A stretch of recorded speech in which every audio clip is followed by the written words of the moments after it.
Sawyer. Good evening. All day long, we've been watching the barricades come down. The shutdown is over, and families finally get to see their treasured American monuments.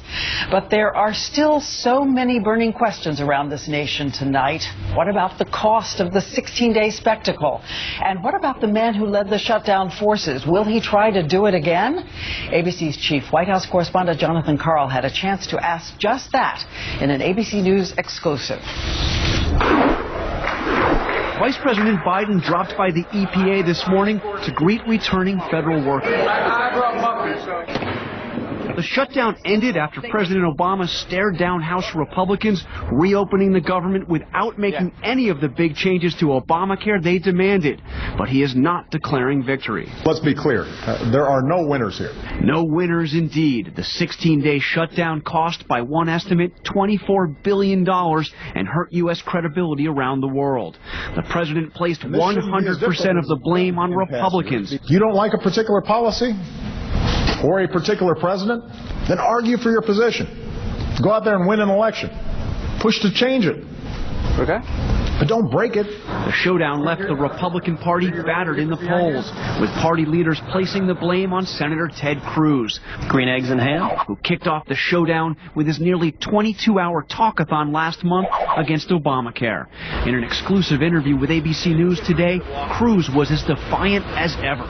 So you would do it again? I would do anything, and I will continue to do anything I can to stop the train wreck that is Obamacare. And I think our focus should not be on D.C. politics. It should be on the people who are getting hurt. But I got to press you on this, because people hated this shutdown.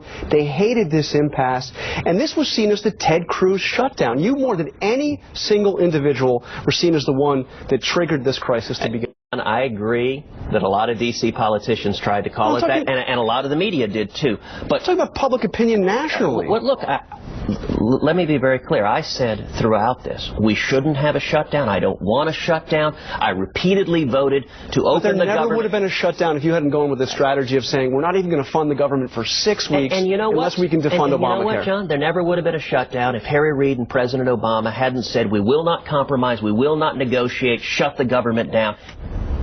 While Ted Cruz won't rule out another shutdown, Republican leaders in Congress are emphatic it won't happen again, as Mitch McConnell, the top Republican in the Senate, said today, and this is an old Kentucky saying, Diane, there's no education in the second kick of a mule. In the second kick of a mule. Gotta love Kentucky tonight. Anyway, thank you, John. And so what does Congress do after the shutdown? Lawmakers simply cleared out of Washington. The House will return after 5 days. The Senate will return after more than a week. Speaker of the House John Boehner spotted boarding a plane to Ohio. But as they travel, one of their colleagues issued a kind of challenge. He is giving his pay back to the U.S. government for those 16 days of gridlock. ABC's Jeff Zeleny decided to ask others if they'll do the same. This morning, Congressman LoBiondo, a New Jersey Republican, sent the Treasury Department a check for $5,124.09. He enclosed a note. The check is a repayment of my salary incurred during the 16-day period of the partial government shutdown. I come back home every weekend. I have to look people in the eye.